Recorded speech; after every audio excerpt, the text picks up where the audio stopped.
Bonjour, aujourd'hui on va faire un cours qui va porter sur les équations et les inéquations inconnues. Pour cela, on va diviser le cours en deux parties. On va commencer avec les équations. Ici, on a les différents types d'équations possibles avec une seule inconnue. Maintenant, on va commencer avec la forme ax plus b, qui est la forme la plus répandue. Après, on va terminer avec la dernière forme qui est a sur b égale c sur d. Maintenant, pour la forme ax plus b, ici, si on vous dit ax plus b égale 0, il faut savoir avant tout que pour une équation, il y a l'égalité. Maintenant, à gauche et à droite de l'égalité, par exemple ici à gauche et à droite de l'égalité, on met soit les inconnus ou bien les constantes. Maintenant, de préférence, il faut mettre les inconnus à gauche et les constantes à droite. C'est pourquoi ici, il faut transposer le b à droite. Par exemple, ici, le b, qui est une constante, il faut le transposer à droite. Et l'inconnu ici, ax, il faut le laisser à gauche. Maintenant, quand on quitte le côté gauche pour aller vers le côté droit, ou bien le côté droit pour aller vers le côté gauche, on change de signe. Par exemple, si on était ici, on était moins 2x. Si on nous transpose vers le côté droit, on va devenir 2x. Si on quitte là aussi, on revient ici, on va devenir moins 2x. Ouais, et ici, c'est un 0 qui va être là. Donc c'est comme ça que ça marche avec les équations. Quand on quitte une position, c'est-à-dire le côté gauche vers le côté droit, on change de signe. Maintenant, si on ne change pas de côté, on ne change pas de signe. C'est normal. Maintenant, là, ax plus b égale 0. Donc ax, c'est un inconnu, donc on le laisse à gauche, égale le b, c'est une valeur, c'est une constante. Donc on la met à droite, donc ça devient moins b. Maintenant, x égale la valeur qui n'a pas de x divisé par la valeur qui a le x. Maintenant, ici, la valeur qui n'a pas de x, c'est quoi? Qui n'a pas l'inconnu. C'est moins b divisé par la valeur qui a l'inconnu. On peut dire, donc c'est moins b divisé par a. Et s égale moins b sur a. Et c'est fini. C'est seulement ça qu'il faut appliquer pour ces genres de cas-là. Maintenant, pour ici d'application, on va prendre un exemple très rapidement. Par exemple, si on te dit 3x plus 2 égale 0. Là, l'inconnu c'est 2, donc tu transposes 2 à droite. Donc tu vas avoir 3x égale moins 2. Le 3x, comme on n'a pas changé sa position, on n'a pas quitté le côté gauche pour aller vers le côté droit, donc il ne va pas changer de signe. Il garde son signe plus. Mais le 2, comme il a changé de position, donc il va devenir moins 2. Maintenant, après, tu fais x égale moins 2 sur 3. Et s égale moins 2 tiers. Et c'est fini. C'est ça qu'il faut faire. N'oubliez pas d'appuyer sur la cloche de notification pour recevoir nos vidéos à tout moment. Maintenant, on va faire l'autre cas, l'autre forme, c'est-à-dire ax plus b facteur de c plus dx égale 0. Si vous avez ax plus b facteur de c, c'est x plus d, ou bien c'est la même chose, c plus dx égale 0. Si vous avez ce cas-là, il faut savoir que si on a le produit de plusieurs facteurs égale 0, ça veut dire que au moins l'un des facteurs est égal à 0. Par exemple, si on te dit 2 fois a fois 3 égale 0, ça veut dire que 2 égale 0, ou 3 égale 0, ou 2 égale 0, ou a égale 0, ou 3 égale 0. Forcément. Donc 2, on sait que ce n'est pas égal à 0. 3, on sait que ce n'est pas égal à 0, donc c'est a qui est égal à 0. Donc 2 fois 0 qui donne 0, 0 fois 3 qui donne 0. Donc c'est pourquoi on vous dit que si on multiplie 2, 3, 4, plusieurs, c'est-à-dire plus de 2 facteurs, et que ça donne 0, donc forcément l'un des facteurs est égal à 0. Maintenant, c'est ce qu'il faut utiliser pour ces genres d'équations-là. Par exemple, on te dit ax plus b facteur c plus dx égale 0. Donc vous allez dire l'un des facteurs, ici on en a 2. Si on en avait 3 aussi, c'est la même chose, tu appliques la même règle. Donc tu dis ax plus b égale 0 ou c plus bdx égale 0. Maintenant, là, tu transposes, tu dis ax transpose de b, ça donne moins b. X égale moins b sur a. Et tu prends l'autre côté, le c tu le transposes, donc le dx il reste ici. Tu fais dx égale moins c. X égale moins c sur d. Et là, après, tu donnes les deux solutions. S égale moins b sur a moins c sur d. Et c'est fini. Pour ces genres de cas-là, c'est comme ça qu'il faut les traiter. Maintenant aussi, il faut savoir que les valeurs qu'on va avoir ici de x, si on vous demande de résoudre dans R, tu vas prendre toutes les valeurs. Mais si on vous demande de résoudre dans, dans Z, il faut prendre seulement les valeurs de x qui appartiennent à l'ensemble Z. Les autres, tu les exclus. Maintenant, on va faire un exercice d'application. Par exemple, si on te dit 3x plus 2 facteur de moins 5x plus 4 égale 0. Là, vous allez faire comme ces deux facteurs égale multiplication de deux facteurs égale 0. Vous allez prendre le premier facteur, 3x plus 2 égale 0 ou moins 5x plus 4 égale 0. Vous allez faire 3x égale moins 2, x égale moins 2 sur 3. Après, vous prenez l'autre côté, vous faites moins 5x. Tu transposes le 4, ça donne moins 4. Tu dis x égale moins 4 divisé par moins 5. Et c'est fini. Après, tu fais s égale. Maintenant, si tu fais s égale, il faut regarder qu'est-ce qu'on vous a donné au niveau de la consigne. Si on vous dit résoudre dans R, tu regardes les x, est-ce que ça appartient à R? Et tu les prennes. Maintenant, si on te demande, par exemple, si tu regardes le x là et le x là, que ça appartient à l'ensemble R, par exemple, si on dit résoudre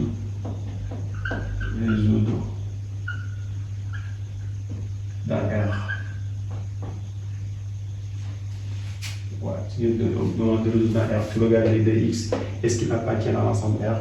Oui, donc tu les prends. Moins 2, moins 4. Moins 4 sur moins 5.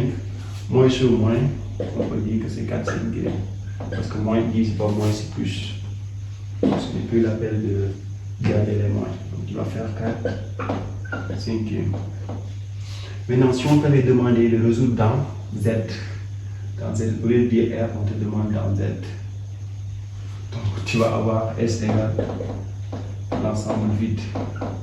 Parce que ici, ni le x qu'on a là, ni l'autre x qu'on a là appartiennent à l'ensemble Z. Parce que l'ensemble Z, c'est des entiers relatifs, c'est-à-dire c'est un entier, mais qui peut être positif ou négatif. Mais c'est un entier. Et là, on n'obtient pas les entiers. 4 divisé par 5, c'est un nombre décimal. De même que 2 divisé par moins 2 divisé par 3, c'est un nombre décimal. Donc, on ne pourra pas le prendre. Donc, on met S égale l'ensemble vide. Ou bien, bon, ici, c'est pas ça, c'est comme ça. Ou bien, on met S égale l'ensemble vide. C'est les deux cas-là. Mais c'est-à-dire, si tu fais S aquadrate, tu ne mets rien à l'intérieur. Si tu fais 0, 0, c'est une solution. Donc, tu ne mets rien. Ou bien, tu fais S 0, tu pars. C'est les deux cas que vous pouvez utiliser. Donc c'est ça qu'il faut retenir ici. Il faut toujours regarder, une fois que tu arrives là, sur cette étape-là, il faut regarder la consigne. Si on dit l'ensemble N ou bien l'ensemble Z ou bien l'ensemble Q, tu regardes est-ce que le nombre appartient à l'ensemble qu'on vous demande. Si ça appartient à l'ensemble, tu peux le prendre. Sinon, tu l'exclus. C'est valable pour toutes les équations. Maintenant, on continue sur les autres formes. Par exemple, pour cette forme-là, la forme 3, on peut dire valable sur le ax plus b égale 0. Il faut savoir qu'une valeur absolue est soit, est toujours positif, et le x qui est à l'intérieur, ou bien les variables qui sont à l'intérieur peuvent être, par exemple, peuvent être négatif ou positif, mais quand ça sort de la valeur absolue, la valeur est toujours positive. Par exemple, si on dit valeur absolue x, il y a deux possibilités, c'est égal à x moins x. Maintenant, x si x est à 0, et moins x si x est à 0. Donc ça, il faut le comprendre. Maintenant, on va l'utiliser pour faire l'exercice. Si on te dit ax plus b égale 0, là, ce que tu dis ax plus b égale 0 ou ax plus b égale.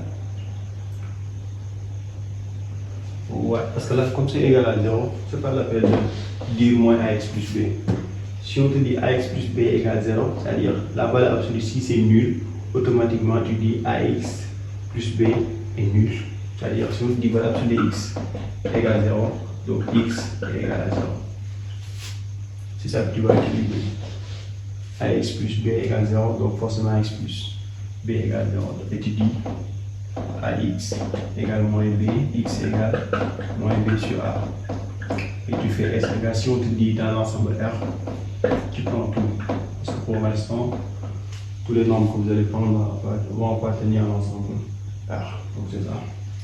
Maintenant, on va anticiper ici parce que là on a dit égal 0, mais par exemple si on avait égal A, on va l'ajouter ici en cas. Si c'était égal A, on allait dire ax plus b égale A ou ax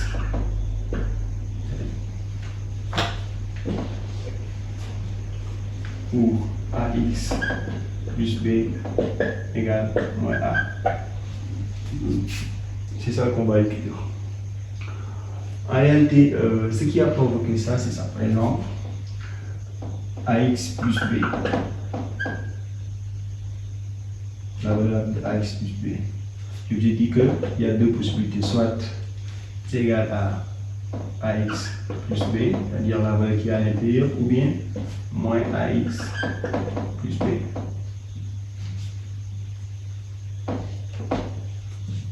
Moins b. C'est-à-dire il y a un moins, parenthèse, ax plus b, après le moins entre, ça change, ça devient moins ax moins b. Ici, on a dit quoi? C'est égal à A. Ça veut dire qu'on va faire ax plus b égale A ou moins ax moins b égale A. Ce qui donne ax plus b égale A ou. Maintenant, si on multiplie partout par moins 1, on aura ax plus b égale moins A. C'est pour qu'on a cette propriété-là que vous voyez en haut. Maintenant, vous pouvez appliquer directement, ça c'était juste une parenthèse, vous pouvez appliquer directement la propriété. Ax plus b, sa valeur absolue c'est égal à A. Si on dit que c'est égal à A, on demande de résoudre, tu dis automatiquement ça. Tu dis ax plus b égale A ou ax plus b égale moins A. Et tu continues, tu connais la suite, tu dis ax. Tu transposes le b à droite, donc tu vas avoir A moins b. Tu dis x égale A moins b sur A. Et c'est fini. De l'autre côté, tu fais la même chose. Tu dis ax égale moins A moins b. On va faire ça étape par étape. Tu transposes les constantes à droite. Après tu dis x égale moins A moins b sur A. Après tu fais s égale, tu écris A moins b sur A.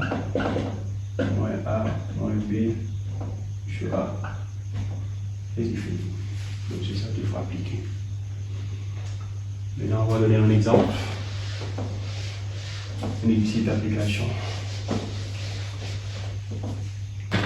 Par exemple, si on te dit 3x plus 2, voilà, c'est 3x plus 2 égale 0. Là, automatiquement, tu dis, la valeur absolue, si la valeur absolue d'un nombre est nulle, le nombre nul même est nul. Donc, tu dis 3x plus 2 égale 0. 3x égale moins 2, x égale moins 2 sur 3. Si on te demande dans l'ensemble R, moins 2 sur 3 appartient à R, tu dis moins 2 tiers et c'est fini. Donc c'est ça qu'il faut appliquer.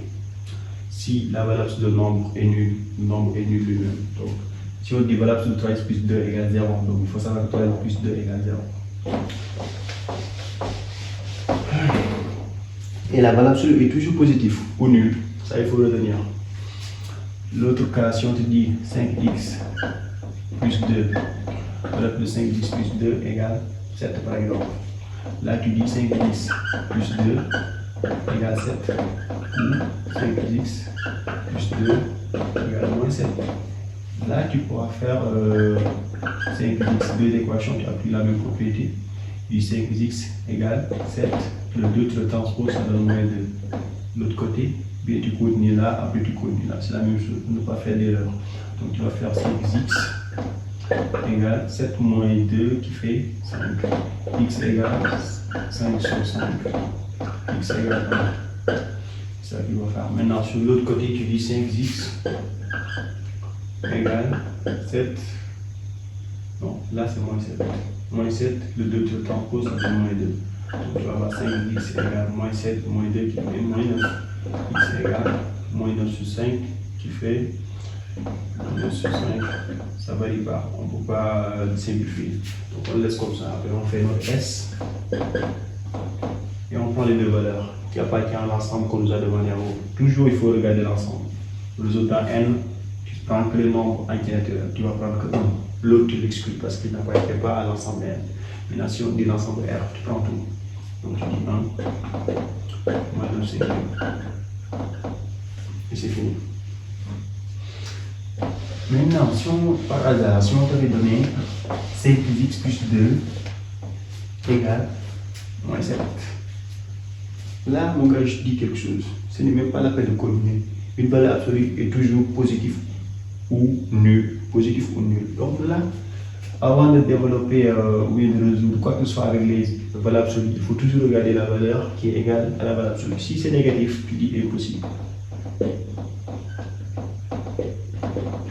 S égale l'ensemble X, ce n'est même pas la peine de continuer. Si tu continues, tu développes, tu prends tout ton temps, on va te cogner un 0. Ça, je vous le dis tout de suite. Et tu risques même d'avoir moins 2 avec certains professeurs. Donc il faut éviter ça. La valeur absolue est toujours positive ou nulle. Maintenant, on va prendre l'autre cas, la forme 4. AX plus B égale CX plus D.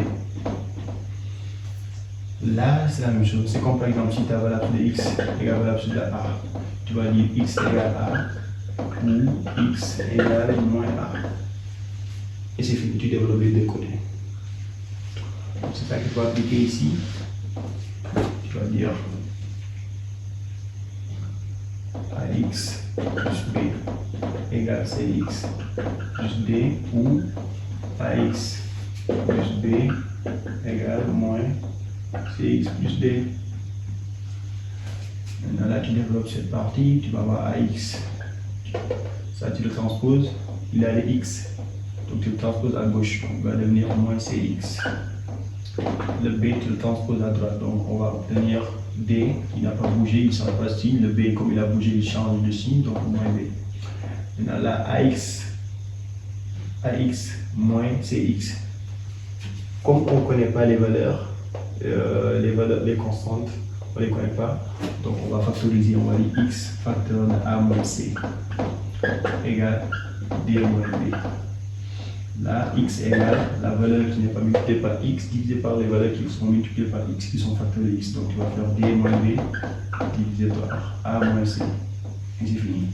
L'autre côté aussi, tu fais la même chose, tu développes, tu vas avoir ax plus b, là tu fais entrer le moins, donc ça devient moins cx moins 2. Tu transposes de moins cx, ça va devenir ax plus cx, le b tu le transposes, ça va faire moins b moins d. Cx tu transposes, ça devient ça, plus le b tu le transposes, il devient moins. Maintenant là tu additionnes, comme on ne connaît pas les constantes, Donc on factorise. On dit x facteur de a plus c. Moins b moins d. Après tu dis x égale, tu fais moins b moins d, tu divises par a plus c. Après tu fais s égale, tu prends les deux valeurs. D moins b sur a moins c. L'autre tu dis moins b moins d sur a plus c. Et c'est fini. Donc c'est ça la forme générale. Là, il faut essayer de comprendre ça de manière générale. En fait, les cas particuliers vont être plus faciles à résoudre. On va faire un exemple maintenant. Par exemple, si on te dit 3x plus 2 égale 5x moins 4, valeur absolue de 5x moins 4 égale valeur absolue de 3x plus 2. Là, tu appliques la propriété seulement, tu dis 3x plus 2 égale 5x moins 4 ou 3x plus 2 égale moins 5x moins 4. Et là, tu développes de part et d'autre, à gauche et à droite. Donc, tu dis 3x, tu transposes les variables à gauche et les constantes à droite. Donc, tu fais 3x moins 5x moins 4 moins 2, parce qu'on est transposé là-bas. 3x moins 5x, ça donne moins 2x égale moins 6. Donc, tu dis x égale moins 6 sur moins 2, x égale 3, parce que moins divisé par moins c'est plus 6 divisé par 2, ça donne 3. Tu passes sur l'autre côté, à droite, tu dis 3x plus 2, premièrement il faut aussi déplacer les parenthèses en faisant entrer le moins, donc tu vas avoir moins 5x plus 4. Là, après tu transposes, tu vas avoir 3x, le moins 5x, tu le mets à gauche, tu vas avoir plus 5x. Puis tu transposes aussi le 2, ça va devenir moins 2, plus 4. Là, tu calcules, tu vas avoir 8x égale 2. Donc, tu dis x égale 2 huitièmes, x égale 2 quarts. Et c'est fini. En simplifiant quoi. Maintenant, après, tu fais s égale. Arrivé là, tu regardes la consigne. Si c'est résoudre dans R, tu prends tout. Résoudre dans N, tu prends que toi. Résoudre dans Z, tu prends que toi. Résoudre dans, par exemple, Q, tu prends les deux. Parce qu'il appartient tous à Q. Maintenant, si on dit résoudre dans R, tu prends tout aussi. Tu dis 3, 1 quart. Donc les ensembles, il faut faire une révision là-dessus. Parce que sinon, vous risquez de fausser les embars, la solution. Et c'est ça. Maintenant, il y a le dernier cas avec les fractions.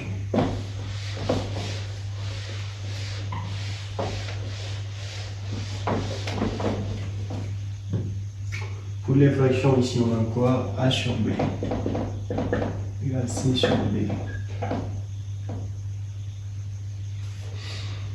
Maintenant, ici, là on va ajouter par exemple X. Là, X peut être là, ça dépendra. On fera tous les cas, sur les exemples. Par exemple, si on donne ça, ce qu'il faut faire, il faut savoir que pour des moins égale pour des extrêmes, si vous avez l'égalité de fractions, donc tu vas dire AX multiplié par D et diagonale égale B multiplié par C. Après tu dis AX égale, tu prends B fois C divisé par D, B fois C divisé par D, et tu dis X. C'est quoi ça? C'est-à-dire, une fois que tu arrives là, AX fois D égale B fois C, tu dis X égale, tu prends B fois C, tu le divises par toutes les valeurs qui sont là sauf X. C'est-à-dire, là, il faut s'assurer que vous avez le produit de plusieurs facteurs. C'est-à-dire, là, on a A fois X fois D, donc tu divises par A et D. A, D. Et c'est fini, c'est égal. B fois C sur AD. Donc c'est ça. Maintenant on va faire un exemple. Vous allez plus comprendre avec des exemples.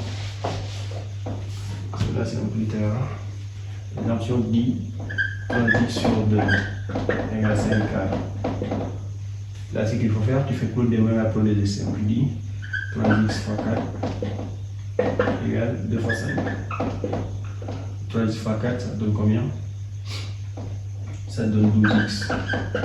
2 fois 5, ça donne 10. 10x égale 10, 12. X égale 10 divisé par 12. On peut simplifier par 2. On aura 5 et 6. S égale, tu regardes la consigne. Si c'est R, tu prends. Et c'est fini. C'est ça qu'il faut appliquer. Maintenant, si tu veux aussi, tu peux aller plus rapidement. Plus vite, quoi. Par exemple, tu dis x égale.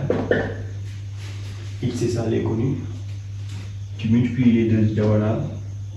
C'est-à-dire 2 fois 5 divisé par 3 fois 4.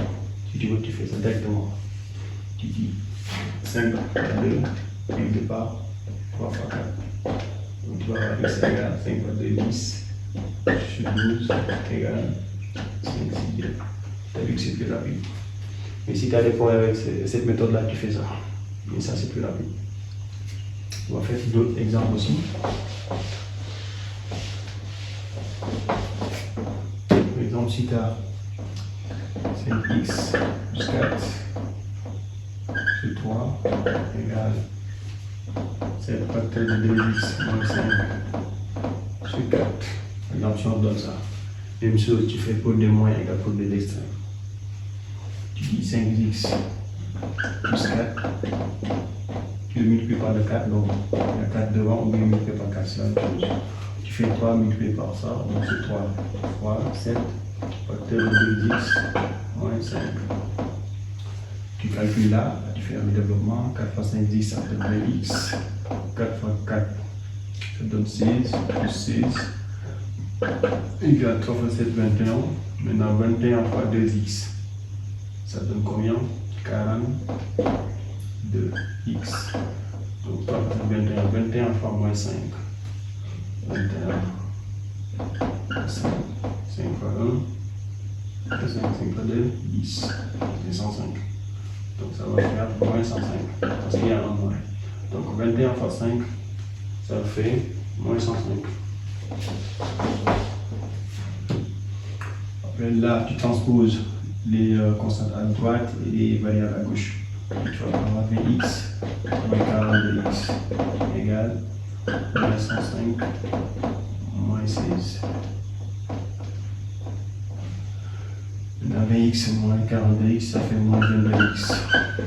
Moins 105 moins 6, ça fait moins 121. Moins 121. Après tu fais x égale, tu fais moins 121 divisé par 22. Et c'est fini, tu fais s égale moins 121. Là si tu veux, comme c'est moins divisé par moins, tu laisses tomber les moins. Donc ça va faire 121 divisé par 22. Tu fais s égale 121 divisé par 22. Si la consigne c'est R ou Q.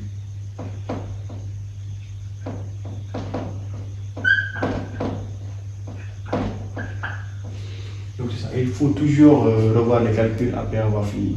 Parce que sinon on peut faire des erreurs de simultanément. Et le fausser pour les conséquences. Par exemple là, si tu fais ta.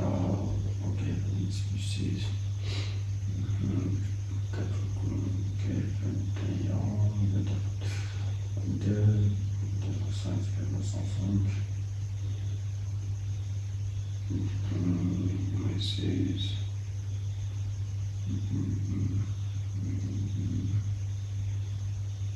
Ok, c'est ça. Et c'est fini, c'est seulement ça. N'oubliez pas d'appuyer sur la cloche de notification pour recevoir nos vidéos à tout moment. C'est pas difficile, hein. Il suffit seulement que vous appreniez les propriétés que je viens d'énumérer tout à l'heure. Après, vous les appliquez en faisant beaucoup d'exercices. Vous débutez avec les exercices d'application que je viens de faire tout de suite. Les répétez plusieurs fois jusqu'à les maîtriser. Après, vous faites des exercices d'approfondissement qui vont vous permettre d'assimiler tout ça. Et c'est très important pour la suite des mathématiques. Je vous l'ai dit tout de suite, donc il faut tout maîtriser. Donc c'est ça la première partie.